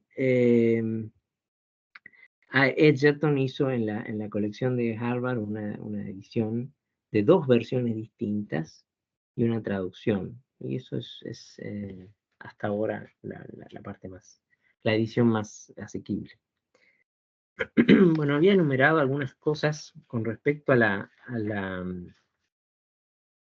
historia de la crítica de Panchatantra, como un punteo, digamos, de los hitos fundamentales de la historia de Panchatantra, ya entrando en el tema. Después de este panorama, digamos, general de la literatura narrativa, los hitos en la indología, no los hitos en la historia de la obra, para que veamos, por ejemplo, la edición de Kosegarten, que abre, digamos, los estudios indológicos en Europa sobre Panchatantra, es de 1845, y ya contiene una interpretación del título, ¿no? Porque trata del tema, que sería de moribus, ¿no?, sobre las costumbres, y traduce el título Panchatantra, ¿no?, tomando partido como los 5 tratados, ¿no? Quinque partitum, ¿no?, dividido en 5 partes, que es una de las interpretaciones tradicionales. Se ha discutido mucho el significado de Panchatantra, esto ya es una cosa conocida. En base a esa edición, que no es muy buena porque simplemente retoma el texto de distintos manuscritos y los rejunta de una manera poco ortodoxa, en base a esa edición escribió su traducción y sobre todo su estudio preliminar, que es el fundador del estudio de la narrativa comparada en lo que hace la indología, Benfey. Benfey es una edición en 2 tomos. En el tomo primero es prácticamente todo la introducción y el estudio, donde menciona los paralelos europeos de distintas narraciones y da cuenta de esta tradición que hasta ese momento se había descubierto, digamos, la tradición de Kalila de Dimna a partir de los textos árabes, de la tradición musulmana, y este es el paso siguiente y lo que permite establecer esta conexión en la cadena, digamos, de transmisión de una obra que es extraordinaria en la historia de la literatura. Eso ha sido fundador, pero ha traído una serie de malentendidos, sobre todo porque el texto de Kosegarten no era muy bueno, y entonces, para decirlo, digamos, eufemísticamente, entonces Benfey comete, por ejemplo, el error grave de hablar de una colección budista, una cosa que se repite y se repite y se repite, y que por supuesto no tiene ningún fundamento en el texto. Sería como hablar de una conexión jaina. La obra de Panchatantra deriva directamente de la tradición de la Niti, de los dogmas de la gobernanza, digamos, no tiene relación con la tradición budista. Hay versiones jainas y hay versiones budistas, pero esto no quiere decir que la obra venga de ahí. Pero esto, como en el tema de la datación, como en tan infinitos otros temas, se ha discutido interminablemente, hasta que Hertel, digamos, al más tardar Hertel en 1914, en el estudio sobre la obra, ¿no?, Das Panchatantra, seine Geschichte und seine Verbreitung, o sea, su historia y su difusión, habla de, o sea, termina la cuestión del budismo, demuestra finalmente que no puede argumentarse en ese sentido, y plantea la preeminencia de la versión de Tantrakhyaika como versión que más se acercaría a la versión, a la Urfassung, ¿no? A la versión primigenia, que es el tema de la discusión que sigue hasta hoy, ¿no? Si esto es así o no. Tantrakhyaika es una versión del norte de India. Él la edita, la traduce con un estudio muy interesante. Uno esté a favor o en contra, pero es el estudio más completo sobre el tema. Luego, esto prácticamente inmediatamente después hay una reseña de Edgerton criticándolo, y luego el estudio de Edgerton que llega 10 años después, la reconstrucción del Panchatantra, que también tuvo en su momento partidarios y detractores, en el sentido de si esta puede considerarse una reconstrucción válida. Recordemos que hubo otros casos. Holtzman, por ejemplo, quiso hacer un Mahabharata primigenio, bueno, y eso no caló hondo en ningún lado. Esta versión de Edgerton sí, porque es mucho más sólida filológicamente. Tiene una solidez que no se puede negar. Lo que sucede es que muchas veces se la adapta de manera poco cuidadosa. Por ejemplo, todo el sistema tipográfico en donde están las distintas versiones y las distintas posibilidades son alternativas, no coexisten. Se suelen editar directamente obviándola. Y entonces se pasa a un texto que ni siquiera el mismo Edgerton promulgaba. Esto es porque Edgerton hubiera necesitado una publicación digital para eso.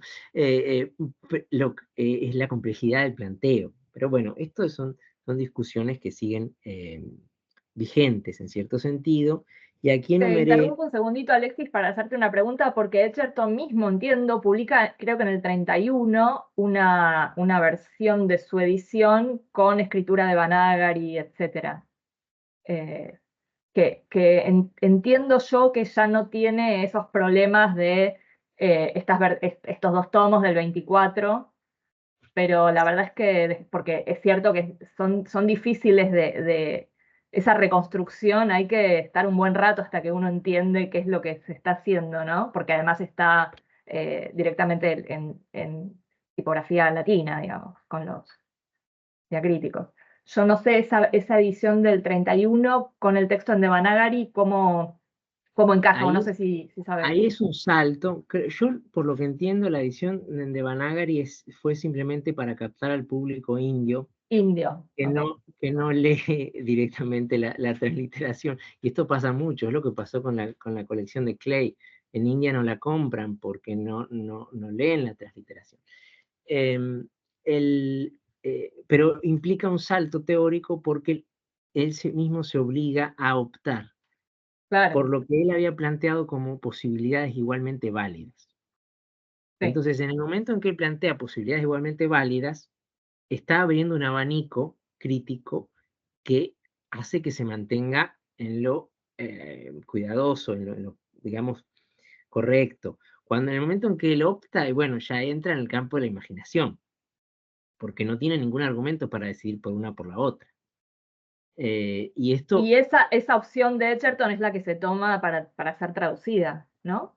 ¿O no? yo tengo entendido que sí. No miré, por Sí. ejemplo, hay una traducción de Ryder, hay otra. Bueno, la de Olivel es la que incluí acá, pero creo que es esa. Y no Claro, yo me tengo que fijar bien, pero la traducción al castellano de García Travaso, que toma la edición de Edgerton, pero pone el texto sánscrito en Devanagari, es esa versión. Claro, es el mismo problema, ese es el mismo Claro, problema. Yo sé que la edición de Olivel, bueno, la traducción de Olivel se publica primero en Oxford, que es la que sí, puse acá, pero después se publica en la biblioteca de Clay también. sí, Y esa fue una de las críticas. En la biblioteca de Clay publican el texto transliterado, lo claro, toman de la edición crítica, pero le quitan el sistema de tipografía, que es lo que permite ver los niveles de crítica, y le quitan todo el aparato crítico. Entonces toman un montón de decisiones sin saber exactamente quién las tomó. Eh, porque es el texto de Edgerton, es ¿de dónde sale eso? Sí, es el problema de hacer para un público más amplio, que las traducciones de Clay creo que pretenden mantener el texto sánscrito, Claro, pero transliterado para que sea más difundido. claro. Entonces sacan todo lo filológico porque eso complejiza mucho la cuestión, pero ahí está el problema de entonces qué es lo que están poniendo como texto sánscrito, ¿no? Es que en ese caso, y ese fue el problema, es que en ese caso y para una obra de difusión conviene tomar una obra que exista y no una reconstrucción, porque la reconstrucción, digamos, es para quien está leyendo el texto sánscrito, sobre todo, ¿no? Porque plantea esta cuestión de interés. Ahora, para quien lee una traducción, que no por de entrada no va a tener contacto, es cuestionable. Es cuestionable porque parte de una serie de asunciones que no se pueden problematizar porque directamente no está el texto original. Esa sería la cuestión. Por eso lo de Olivel es difícil, es difícil. Claro. Pero bueno, ha sido criticado, otros lo defienden, en fin. Mientras tanto, de Tantra Chiaica no hay ninguna traducción al inglés. O sea, la única traducción que se conserva es la de Hertel al alemán, pero no hay al inglés.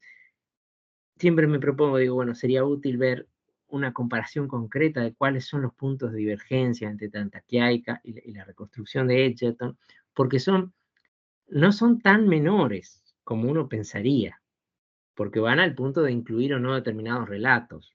Claro. Entonces hay que hacer una comparación y ver qué es lo que significa cuando hablamos, preferimos una versión o la otra. Bueno, estamos hablando concretamente de que tal relato forma parte o no, de que tal estructura está o no está dentro de la narración. En fin. Pero bueno, esta es la historia. El libro de Guy es muy útil porque analiza el procedimiento filológico de ambos, los compara en ese sentido. Y si bien se pronuncia por Hertel, le presta mucha atención a Edgerton y señala errores de ambos.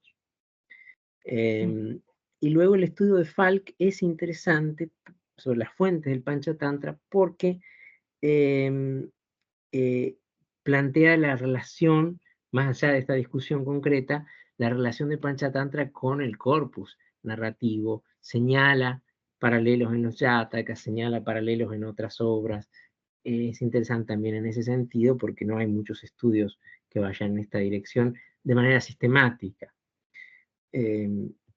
Y luego cité el artículo de Matten porque vuelve a retomar el tema decidiéndose por ninguno de los dos.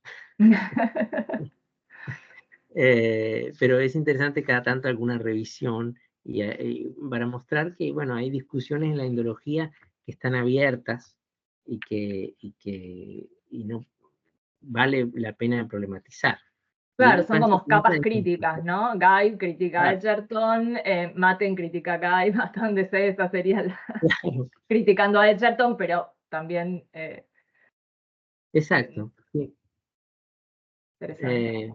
Bueno, eso quise dar una suerte de panorama del lugar que ocupa Panchatantra dentro del conjunto, que es un lugar de una singularidad importante porque es el único representante de este tipo de obras de importancia en la época, pero que forma parte de un acervo narrativo, de una tradición literaria enorme, y esto que va en distintas direcciones. Entonces, un poco esa doble función. Esto era la idea. Perdón por las digresiones, por la tardanza, en fin. No, bueno, te Felicidades. agradecemos Muchas muchísimo gracias, la esta verdad que presentación. Sí, muchas Victoria. gracias, sí, realmente. Ubicar el árbol en el bosque es muy importante. Así que esa visión que has dado para mí ha sido muy interesante. Bueno, muchas gracias. Te agradezco tu, Es muy tu revelador porque tiempo. además es todo muy, por ahí, poco conocido, ¿no? Tenemos como una preferencia por otro tipo de literatura india que no va por estos lados y se nos pierde de vista muchas veces esta enorme producción narrativa, fundamental, diría yo, en términos culturales, que encima ha tenido una difusión al mundo árabe, al mundo europeo, que hace que todo eso sea ultra interesante, y yo creo que cada vez menos asociamos a India con este tipo de narrativa. Digo en términos generales, ¿no? Una India asociada al yoga, a lo espiritual, a lo religioso, que vemos que no está escindido de este mundo narrativo, pero que no es en lo primero que pensamos, ¿no? Y también la temática específica del Panchatantra como un Nitiyastra, que también, ¿no? Siento yo que son temas, ¿no? Estos de sabiduría política o de conducta política, que cada vez tenemos menos en nuestro horizonte cuando pensamos en India, y es porque directamente nos estamos dejando de lado o dándole mucha menos importancia a todo este mundo narrativo que hay, ¿no? Y que tuvo importancia en la antigüedad, y yo me juego que tiene un montón de importancia hoy también. Diría eso. No sé, Alexis, que... Sí, esto lo intenté señalar también al comienzo, porque la narrativa en hindi y en urdu es muy importante también, o incluso antes de la digamos, de la regularización del idioma, como hindi o urdu, cuando se hablaba de la lengua indostánica en general, estamos hablando del siglo XVIII, XIX, hay narraciones muy importantes. Hay por ejemplo, el Tilisme Hoshruba, que es una narración en urdu, es una de las más extensas del mundo. Está impresa, son más de 100 tomos, más o menos 800 páginas cada uno en urdu. No está, claro, lo que sucede es que es muy tardío, eso ya en el siglo XIX.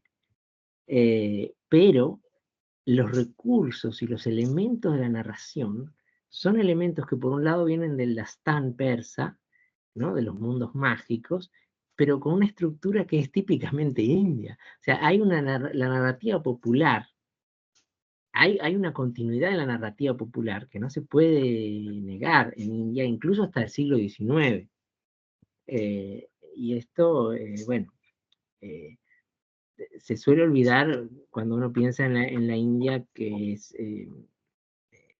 más conocida internacionalmente, digamos, la India de la brevedad y de la sabiduría breve.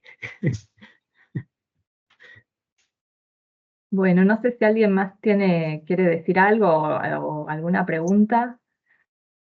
Yo, si no, quiero que cierres contándonos un poco de Chusma, mi beta Chusma, pero contándonos brevemente cómo llegaste a estudiar estos temas, este núcleo de temas. Si querés, si tenés ganas de... Sí, claro. Bueno, a mí esto es una de las cosas que más me interesa de la literatura india, y una de las razones por las que me interesan las lenguas indias, el sánscrito y las otras lenguas indias, es por la gran cantidad de obras literarias que no son accesibles, por el gran trabajo que hay por delante, de traducción, de interpretación y de puesta en evidencia de los lazos culturales que ha habido y que hay, invisibles, digamos, en la tradición literaria. Esto es lo que a mí me interesó de entrada. Bueno, y después uno va viendo en el sánscrito que también, bueno, estas otras lenguas que tienen importancia. Ahora en los estudios del jainismo también hay tanto por hacer, tanto por descubrir de los estudios de Maharashtra, etcétera, y las dificultades. Esto es lo que ahora un poco me estoy ocupando, en lo que puedo. Qué bien. Bueno, de nuevo, ya nos pasamos un poco, no quiero abusar del tiempo de acá de los participantes del taller, pero ha sido un lujo. Hablo por mí, pero bueno, creo que se suman en poder escucharte, poder verificar algo que ya sabemos, que es lo poco que sabemos, y hablo por mí, pero que siempre es muy lindo escuchar todo lo que hay para conocer, para estudiar, para aprender, y bueno, irse embarcando de a poco en estas temáticas. en esta literatura. Así que bueno, ha sido un lujo tenerte, esperemos volver a invitarte en la medida que quieras. Y Un bueno, gusto, sí. Yo la verdad encantado de hablar de estos temas y encantado también de conversar con ustedes. Bueno, por eso, muchas excelente. gracias por la paciencia hoy también al inicio. No, y Porque también lo- esperemos que quieras volver en algún momento, ojalá que sí. Está entre mis planes, sí, sí.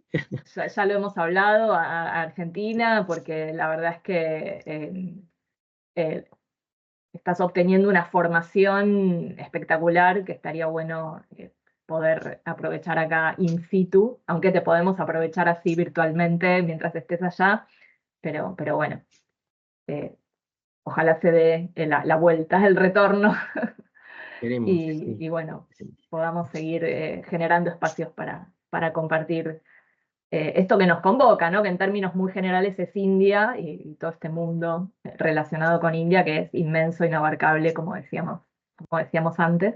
Pero bueno, eso no quiere decir que podemos ir avanzando, ¿no? Aunque sea inabarcable, la idea es ir avanzando, y el taller, bueno, tiene que ver con esto, ¿no? Ir leyendo textos de diferentes épocas, de diferentes géneros, y adquiriendo nuevos conocimientos sobre esta lengua, el sánscrito, que también es eh, infinito su estudio, pero bueno, ir avanzando en el conocimiento del sánscrito a partir de la lectura de textos. Así que bueno, te vuelvo a agradecer, Alexis. Gracias por la Eh, invitación. agradezco a la gente del taller que se ha quedado hasta el final, y bueno, nos vemos, después les escribo para el taller, pero la idea es que nos encontremos el viernes que viene para, bueno, continuar la lectura del Panchatantra. Vamos por el prefacio, todavía por el prólogo ahí trabajosamente, pero ya nos vamos a meter con algún cuento que seleccionaremos para avanzar con la lectura. Bueno, Eh, una sí. pregunta, Sí. Alexis, esta síntesis que hiciste, ¿la vas a subir, Gaby? Si Alexis no tiene problema, Esa la ayuda. comparto. Sí, Por sí, sí. supuesto. Ah, no sé, claro. Sí, sí, por supuesto, por supuesto. Bueno, Sí, sería era la de... idea, para que sea, para que se pueda bueno, consultar, están los títulos claro, anotados. Sí, claro. yo no la compartí ayer, que Alexis me la mandó, la verdad es que debería haberlo hecho, pero bueno, ahora la comparto, por supuesto, y la subo en la carpeta compartida, y bueno, mucho del material este que mencionó Alexis sobre el Panchatantra está disponible en la carpeta que yo les preparé, y bueno, estas obras que mencionó al comienzo, voy a armar una carpeta sobre literatura india más en general para que la puedan consultar. Ahí Daniel tiene una consulta, perdón, yo ya hacía el cierre y había consulta. Sí, Daniel. Gracias Alexis por compartir un montón, tremendo. Ya pasó tiempo, yo ya me olvidé. Habías mencionado una obra que aparentemente se atribuía a Yoa Goya, pero al final no. ¿Te acuerdas cuál era esa? Bueno, hubo una discusión. Yata Kamala, justo no está ahí, pero lo podría agregar en la parte de Yata Kamala, o cadena, o guirnalda, o de Yatakas. Es una obra de Arya Shura. De esa obra hay una traducción al inglés muy buena, ya bastante vieja, de el indólogo holandés Speyer, son 34 narraciones en sánscrito, y se pensó por el estilo, se había transmitido en un manuscrito que también tenía obras de Ashwagandha. Por eso hubo ahí relacionado, pero en la época no es tan lejano, pero es otro autor. Es narrativo, es prosa, no hay sutras, nada. Es todo prosa. No, es prosa con versos intercalados, pero versos ya en estilo cavia, podría decirse. Un cavia, digamos, de la época, ¿no? Más cercano a Ashwagandha que digamos, al cavia de maga, ¿no? Digamos, estamos hablando de un cavia moderado todavía en sus recursos, pero sí, o sea, es la narración sobre todo en prosa, y luego hay paráfrasis o parlamentos que son en verso. Sí. Muy bien. Gracias. De nada. Bueno, muchas gracias, Algún- Alexis, por esa Muchas magnífica gracias. exposición, ¿eh? Muy gentil, muchas gracias. Gracias a usted. Y ahora, una última reflexión es que en este corpus que nos presentaste, aclaraste muy bien, excluyendo las lenguas drávidas, ¿no? Hay otro mundo ahí también. Que no manejo y que no me voy a meter. Porque sí. Para también tener la noción de que todavía estamos dejando afuera toda otra corriente, otros corpora que están ahí en estas lenguas del sur de India. Así que bueno, eso para una próxima vida. Queda para otra vida. La reencarnación sirve muy bien cuando uno se dedica a estudiar cualquier cosa y ve que la vida no le alcanza, dice, bueno, cuando reencarne me dedicaré a esto, esperando reencarnar en un ser que pueda estudiar esas cosas y no en otros tipos de seres, pero bueno, nos queda esa Gabriela, si no, en lugar de idea. otra vida, unos meses más adelante lo comprometemos a Alexis que nos hable un poco de literatura en lenguas drávidas. ¿Sí? No, Claro, no, que acaba de ahí decir que no maneja, pero le podemos... no le las podemos manejo, pedir. no las manejo para nada. Claro. Claro, simplemente- Bueno, ya encontraremos. La verdad es que ahí también una disparidad entre el sánscrito y las lenguas prácritas es una, y la otra es entre las lenguas vernáculas del norte y las del sur, ¿no? Que también hay una disparidad en los estudios ahí que Sí. es grande, la verdad. Todavía queda mucho por saldar, ¿no? Para pensar una India un poco todavía más compleja y más integrando el sur, que el sur también existe, como solemos decir acá, y, y en India muchas veces se pierde de vista, no en India, en el sur de India lo tendrán, lo tienen muy presente, pero bueno, esta India que consumimos desde afuera, por decirlo así, y bueno, la indología ahí también tiene una Bueno, incluso en India hoy en día está esa discusión se ve en la discusión de la lengua oficial del hindi como lengua oficial y el rechazo del sur a adoptar el hindi. Sí, y un rechazo que no tiene visas como de que los vayan a convencer de que la adopten. Al contrario, es una posición muy, muy fuerte y muy comprometida, ¿no? Como que no. Así que bueno, ya buscaremos referentes para completar este panorama de India, incluyendo todo el mundo de Drávida. Así que bueno, no sé si hay alguna otra pregunta o comentario, si no lo dejamos ir a Alexis. Y bueno, nuevamente el agradecimiento y bueno, esperemos Gracias, volver a Victoria. convocarte y Muchas gracias por volver a compartir. escucharte. Muchas gracias por Muchas todo. gracias, muchas gracias, Alexis. luego. Suerte en tus Chao, que estudios. estén muy bien. Hasta la próxima oportunidad. Gracias. Viernes.